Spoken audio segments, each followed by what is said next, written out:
NTSB investigator in charge. My day job is major aircraft accidents. This is a collateral duty for us. It's still pretty small. We're relatively new in the space, but I like to think we're catching up real fast. It's good to be in San Francisco. Last time I was here, I was down the, why is that not going? There we go. I was down the street a little bit on something a little larger than a small UAS, and I wanted to say that, but unfortunately not yet. Maybe someday I'll get to do that. But we're going to go from concepts we use on the 460,000 pounds of metal down to 55 pounds or less of metal and foam and carbon fiber and whatnot. We are talking here, this is the UAS Business Expo. Commercial operators, this is the commercial segment. That's what you are. That's the space we work in. Commercial aviation, you heard it this morning from Patrick, you heard it from Jim, and from some of the other speakers today. You are a new segment. You are a segment for professionals in the aviation industry. He said it this morning, welcome to aviation. And this is part of it. You do have to deal with accidents, incidents, mishaps, events, whatever it is you call them. In the accident industry, the business, we talk about pilots and operators as two groups, those who have and those who will. And that's what we do, accident and mishap investigation. A little bit of background. What is the NTSB? What are we? I know you've probably heard the letters before. What's it mean? We are an investigative agency, first and foremost. Everybody here is a giant, apparently. Is that better? It's like growing big out here in California. The main mission of the NTSB is, this is by statute, determine the probable cause and make recommendations to prevent recurrence of accidents, aviation accidents we're talking about. We are an independent agency. Contrary to popular belief, we are not part of the FAA, we're not part of the DOT, completely independent from them. In fact, a lot of times the FAA is part of the subject of our investigation. We are headed by a board. 5 presidential appointees head the board. And we do work in all modes of transportation, aviation, et cetera, et cetera. You see it up here. We have our laboratory. It's just like you see on TV. We even have the dorky windbreakers. We make safety recommendations. We do not make regulation. Don't enforce, don't fine, anything like that. And then there's other functions that the board has, family assistance for survivors of transportation disasters, so on and so forth. So, you probably see the last line, wait a minute. In the unmanned world, everybody's heard about the board in an entirely different context. That is I won't say it's a side function, but not a core function of the board to hear administrative appeals on FAA actions, also Coast Guard. This is the famous Parker case, Raphael Parker, the careless and reckless operation at the FAA fined on for his flights over University of Virginia. I'm not going to get into too much of detail here. That is entirely separate, is almost a firewall between this administrative law and what we do as investigators, as tin kickers.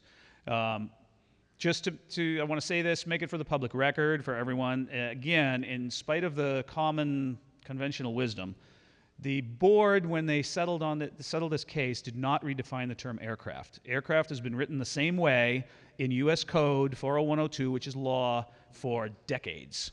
And FAR 1.1 has been the same for decades. We ruled on this in ultralight cases in the early 80s exactly the same way. All the board did was determine that the FAA had the ability to enforce on careless and reckless operation. That's it. Then came the 2012 Reauthorization Act and makes it all moot anyway. This has no applicability to you all in the commercial world. Completely different. What do? We'll come back over to the investigative side of the house, investigate accidents and incidents. This is what we do by law.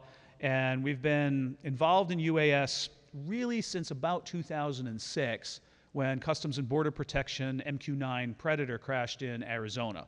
That sort of opened this up to attention of the accident investigation world. How do we do this? How does this fit? What's the regulatory scheme? I'll say, how do we work? When we do work, this is not in isolation. This is not like the cops, are doing a case and nobody gets to see what's going on.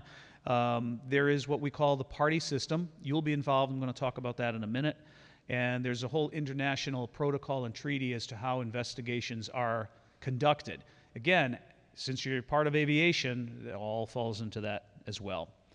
We may investigate incidents. These are not done by law. An incident is anything that's significant that isn't an accident. There's a whole list in our regulations of required notifications that you have to tell the board. They are no different than manned aircraft. Absolutely no different than manned aircraft. Didn't make any special rules or anything like that for unmanned. So things like in-flight fires and whatnot like that, they're all listed in there. We can take the option to conduct a full investigation on that. We don't usually, but we can. Hobby aircraft, outside our purview. Doesn't matter, even injuries and fatalities, we don't investigate those. I'll talk about the sightings in a minute. I want to save time on there, but significant safety issues, we can conduct investigations as they arise. We believe in thorough and appropriate accident investigations, really getting to the core of what's important, not, one-liner media level investigations. These get at root cause, and we'll talk about some of that process and how you get to root cause and what it means later. There are limits on what we can do. Not everything in aviation is under our authority as far as accidents. We don't touch things like unregistered Part 103 ultralights, things like that. We do not do enforcement actions. Remember, again, that appeals court process doesn't initiate an enforcement action, it just arbitrates. We don't do security events like White House Guy. We have no legal authority or position on privacy issues. We'll protect data in an accident investigation as appropriate, but we don't have any legal requirements on that as well. In the course of an investigation, we will conduct the media relation there. We will control that as well because it now comes under our investigation. So what is a UAS accident? You say, well, just a crash, right? Does this mean when you're out tracking your wildlife with a Phantom and you crash into a tree? Well, that's a crash. Is it an accident? No, not necessarily. First off, civil aircraft are the only things under our purview, or non-military public aircraft. Here we're talking about NASA, NOAA, NSF, such like that, police departments, Forest Service, that type of thing, will come under our purview. And again, like I mentioned, hobbyists are out of this. So your Section 333 operators, you are a civil aircraft, you potentially could have an accident or an incident. If you're a COA, like a police department or something, experimental certificate, and then in some future day when Part 107 is finalized, Part 107 operators, again, will be civil aircraft, just like any other aircraft, right? An accident is defined in the regulations as any occurrence where the aircraft has substantial damage, and that's all spelled out, or a serious injury or fatality is associated with the operation, right? From the time the system's activated till it's deactivated with the intent of flight, if any of those things happen. Now, we talked about the Phantom hitting a tree, right? So we realized way back when we made this regulation change, this was back in 2010, before a lot of this stuff happened. This is me patting myself on the back for foresight. I knew I didn't really want to conduct a full investigation when something, I don't even know if there were Phantoms in 2010, but a small UAS crashes into a tree. That is not a useful expenditure of taxpayer resources. So we made a carve out there. If the only thing that happens is you damage the aircraft, you crash it, wreck it, destroy it, doesn't matter. If all you do is smash the aircraft and it weighs less than 300 pounds, that does not qualify as an accident. You don't have to tell me. I don't have to do an accident investigation. Nobody spends money on an accident investigation. You sweep up the pieces, you call your insurance company, and that's that. Right? If you hurt somebody or kill somebody, doesn't matter what the weight is, it's an accident. So let's think about that. We've heard some today about 333, about how 107 is structured, about how operators are working. You're in some kind of a box. It's a physical box, it's an operational box, it's a training box. If all you manage to do is destroy your aircraft, but you stayed in that box, you didn't hurt anybody, the box worked. If you hurt somebody, something broke down. Something broke down in that physical box, in that mechanical box, and was pre-flight, training, operational. I don't know what it is yet, but the box was made to prevent that sort of thing from happening. So again, we're going back to that risk-based, results-based look at things rather than just compliance. Not that I don't care if you smash up your S1000. I feel bad for you, but if you didn't break the box, it's not a useful expenditure of our our resources. And then and then required notifications. Here I'm opening up to you, you operators, you manufacturers that are out there. When we made this rule, it started out as this horribly long list of everything that anybody could think would go wrong with UAS. That got so complicated, we said, well, let's just keep it with manned aircraft, and it seems to fit. But I want to hear from you, and you don't have to do it now, but over a beer. What do you think? What do you think are those things that we ought to track that are safety issues in the unmanned world? Right now, the way, because it's the same as any other airplane, things like in-flight fire, flight control malfunctions, you got to tell me about them. I don't necessarily have to do an investigation on them, but we'll log them, we'll keep them in there. You can see why we might be concerned with in-flight fire. That makes sense, right? Lithium batteries, everybody knows about that, right? Flight control malfunction. What do I think is a flight control malfunction with a UAS? A lost link? No, not really. If it does what it's supposed to do, I don't think that's a flight control malfunction. If it doesn't do what it's supposed to do, now you broke the box, let us know. That sort of thing, all right? And then other significant safety events. If just something happens that we haven't thought of, we always have the option to run an investigation on that, get to root cause, figure it out. While I would have loved to do White House guy, unfortunately, the security people got a hold of that. The sightings, I don't want to spend a lot of time on that. Jim talked a little bit about the law enforcement and all this, right? These, these are those, whatever they were, that the Washington Post talked about, 190 near collisions. Yeah, that's a bunch of hooey. We don't do UFO sightings either. I'll skip that. Jim's going to hear that. 5 minutes, okay. You have an accident, you're going to be part of this. And I don't just mean part of it because, we crashed. When there is an accident, part of our process, I mentioned the party system. You, the operator, you, the manufacturer, right, the significant interest player becomes part of that investigation. I need you. I can't possibly know everything there is to know about every platform that's out there, about every operation that's out there. You're going to be in it. It's a two-way street. You get to be part of it. You get to see everything that happens, so we don't get a he said, she said. On the flip side, you also have to provide me all the useful information for that accident. I need to know about your relevant info, everything that's in there, whether it's training. I think I have this on the next slide. Right? You as the operator, whether you're a commercial company, public agency, whatever. What about your training, your operational procedures? How did you get in there? As the manufacturer, are you an OEM manufacturer of hardware, of flight controller, of software? We're getting a little bit out of the regular history of aviation here. We've got assemblers now. Some of the small UASs, it's not like a store-bought airplane. I go to Cessna, I get one thing. There it is. It's ready to go. A lot of operators in the unmanned space, not quite like that. Okay. Regulator will be part of this as well. The FAA will be there as part of that investigation. I'm still running it. I'm still leading this. It's still my control, but I need to have that input and that two-way exchange. Foreign entities are part of this as well. Some of you may know of a rather large UAS manufacturer from China. There's going to be a play there with the other country as well that's involved, right? And then others as appropriate. It really depends on the event. Maybe this is one of these, like the film companies. Are the film companies going to be involved, even if they're not the manipulators of the aircraft? You've heard this before. There's been some presentations on this. Prepare for the event. Companies, staff for safety. Be aware you're going to have mishaps. You're going to have events, large or small. Make sure that your company has that response structure in place. Checklist: what to lock down, what to bring along, how to respond. Operators, know your equipment. No matter how small an operator you are, know your documentation. Do you have a safety program? Right? What is your internal assessment of your safety operation? Right? How do you report this stuff? Just the same, again, welcome to aviation, just the same as anybody else. NTSB Form 6120 right there on our website. If Joe Blow and his Cessna can do it, you can do it. FAA, whatever it says in your COA, you got to do that. Those are a little bit custom. They're out of my hands. There's others depending on if you're operating internationally. I want to keep snapping it up here. In practice, major investigation. What's going to happen? How's this going to work? All right. I can't predict the scenario. I don't know if anybody has, but knock on wood, it won't be soon. It won't be anybody in this room.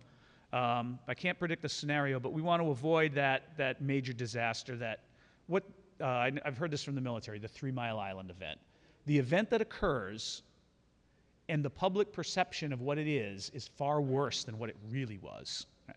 That's why we want to make sure that we step out ahead of this, control it, make sure it looks like, yeah, we got this. We understand what happened. We understand this technology. We've been here before. We're not running like chickens with our heads cut off. All right? Again, the whole point is use the safety investigation principles. Look for causes, look for recommendations, real root cause, not enforcement, not media show. All right? Media show, again. I'm going to, for time, let me skip over a little bit of this. Techniques used in an investigation, the man-machine environment. This is basic accident investigation. Run those through all the way through the sequence of events. Start with what happened, documented, work our way backwards through the active failures and factors. How did each one of these events occur?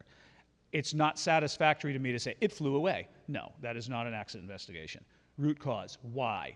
How did it get there? Why did it get there? Move from those direct causes, work our way down through the sequence of events, identify the gaps, and then iterate, do it again, all the way to root causes and latent conditions. Sometimes they could be organizational. This could be, for example, making this up, a company that's not, say, tracking their battery life. Right? What happened? The battery died. Is that really the cause? Or is this more of an organizational, latent type of cause of the company wasn't tracking their battery life? Right? And then why is that?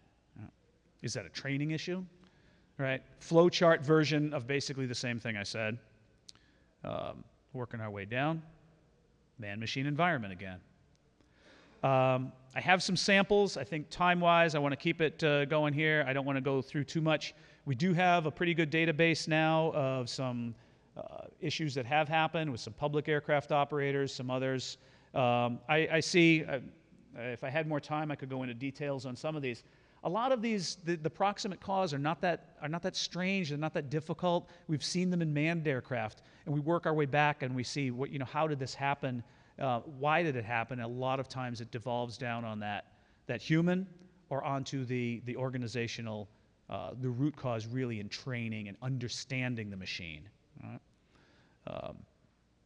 Are there similarities and differences to manned aircraft? Yes, we've been hitting on that. There's a lot of commonality here with the technically advanced manned aircraft, both large and small, in the airline world and in the more advanced general aviation world. So, like I say, we've been here before. Mode confusion, a big thing.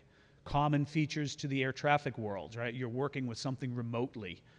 You're working sometimes with long endurance aircraft. You in the fixed wing world, right? We've had some discussions here about recorded data. Everybody's got a recorder. No two of them seem to be alike. Right? I know that's going to keep me occupied for many years. Right?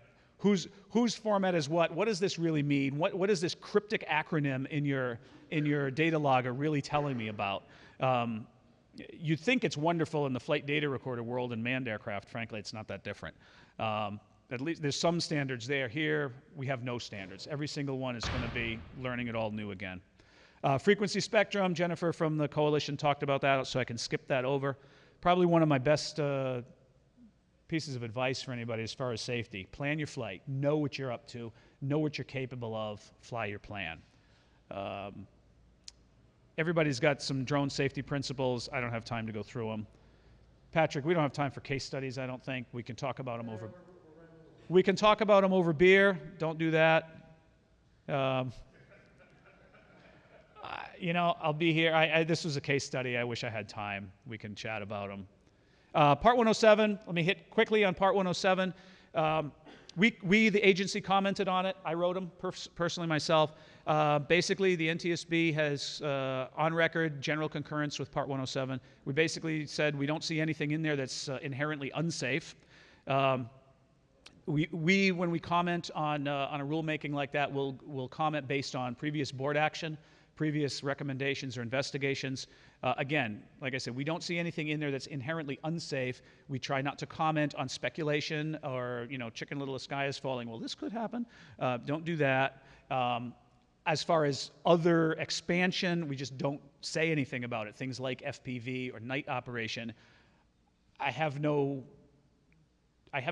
inherent unsafe indication from the reg. So I can't say, I wish you did this, it would be safe. It's just what you're doing is not unsafe.